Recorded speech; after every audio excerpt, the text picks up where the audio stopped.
அஸ்ஸலாமு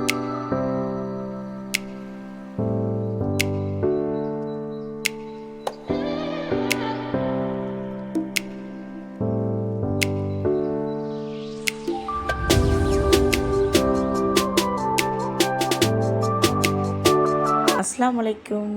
hi friends, welcome to Safina Safiullah. இன்றைக்கி மாம்பழத்தை வச்சு ஒரு சூப்பரான டெசர்ட் தான் பண்ண போகிறேன். மாம்பழம் பிடிக்காதவங்க யாருமே இருக்க மாட்டோம்.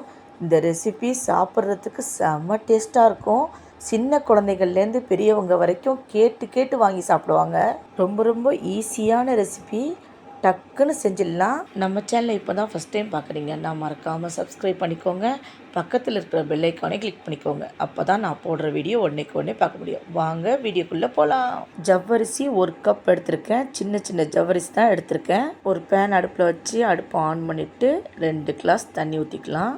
தண்ணி நல்லா கொதி வந்த பிறகு 1 கப் ஜவ்வரிசியை போட்டு நல்லா கலந்து விட்டுக்கிட்டே இருக்கணும். அடுப்பை சிம்மில் வச்சுட்டு கலந்து விட்டுகிட்டே இருக்கணும். அடுப்பை சிம்மில் வச்சு தான் ஜவ்வரிசி நம்ம வேக வைக்கணும், ஃபாஸ்ட்டாக வைக்கக்கூடாது. இப்போ பாருங்கள், நல்லா ஜவ்வரிசி வந்திருக்கு. இப்போ அடுப்பை ஆஃப் பண்ணிவிட்டு அப்படியே நம்ம வடிகட்டிக்கலாம். ஜவ்வரிசி எல்லாத்தையும் வடிகட்டிட்டு 1 கிளாஸ் பச்சை தண்ணி எடுத்து ஜவ்வரிசியில் ஊற்றி வச்சிட்டிங்கன்னா ஜவ்வரிசி ஒன்றோட ஒன்று ஒட்டாமல் இருக்கும். அப்படியே லைட்டாக கலந்து விட்டுங்க. அடுத்து 2 மாம்பழம் எடுத்திருக்கேன். தோல் எடுத்துகிட்டு சுத்தமாக கழுவிட்டு கட் பண்ணிக்கலாம். மாம்பழம் வாங்கும்போது நல்ல பழுத்த பழமாக மாம்பழம் வாங்குங்க. நல்லா இனிப்புள்ள மாம்பழமாக வாங்குங்க. அப்போ தான் அந்த டெசர்ட் செய்கிறதுக்கு சூப்பராக இருக்கும். மாம்பழத்தை சின்ன சின்ன பீஸாக கட் பண்ணி மிக்ஸி ஜாரில் சேர்த்துக்கலாம். எல்லா மாம்பழத்தையும் சேர்த்து மிக்சியில் அரைச்சிக்கலாம். தண்ணி ஊற்றாமல் அரைக்கணும். இப்போ நல்லா மிக்சியில் அரைச்சாச்சு. இப்போ நல்லா திக்காக இருக்குது பாருங்கள். மில்க் மேட் 1 கப் எடுத்திருக்கேன். அதையும் மிக்சியில் ஊற்றிக்கலாம். அடுத்து 1 கப் பால் எடுத்திருக்கேன். காய்ச்சி ஆற வச்ச பால், அதையும் ஊற்றி மிக்சியில் நல்லா அரைச்சிக்கலாம். இப்போ அரைச்சாச்சு.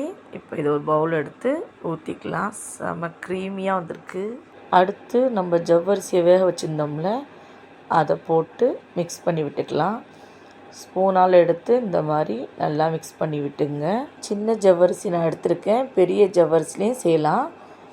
மில்க் மேடு வேணாண்டா சர்க்கரை போட்டு கூட செய்யலாம். மில்க் மேடு போட்டு செஞ்சோம்னா செம்ம டேஸ்ட்டாகவும் க்ரீமியாகவும் இருக்கும். இப்போ டெக்கரேஷனுக்காக பாதாம் பருப்பை சின்ன சின்னதாக கட் பண்ணி வச்சுருக்கேன். அதை மேலே போட்டுக்கலாம். அடுத்து சின்ன சின்னதாக மாம்பழத்தை கட் பண்ணி வச்சுருக்கேன். அதையும் மேலே வச்சுட்டு அவ்வளோதான், நம்மளோட மேங்கோ டெசர்ட் சூப்பராக ரெடி ஆகிடுச்சு. டேஸ்ட்டு வேறு லெவலில் இருக்கும். குழந்தைகள்லாம் கேட்டு கேட்டு வாங்கி சாப்பிடுவாங்க. இப்போ மாம்பழம் சீசன் இருக்கிறதுனால இந்த மாதிரி குழந்தைகளுக்கு செஞ்சு கொடுங்க. குழந்தைகள்லாம் விரும்பி சாப்பிடுவாங்க. இதே மெத்தடில் நீங்களும் ட்ரை பண்ணி பாருங்கள். ட்ரை பண்ணி பார்த்துட்டு எப்படி இருக்குன்னு கமெண்ட் பண்ணுங்கள். இந்த வீடியோ பிடிச்சிருந்தா சஃபினா சஃபியுல்லாக்கு லைக் பண்ணுங்கள், ஷேர் பண்ணுங்கள், சப்ஸ்கிரைப் பண்ணுங்கள். உங்கள் ஃபேமிலி அண்டு ஃப்ரெண்ட்ஸுக்கும் ஷேர் பண்ணுங்கள். தேங்க்ஸ் ஃபார் வாட்சிங்.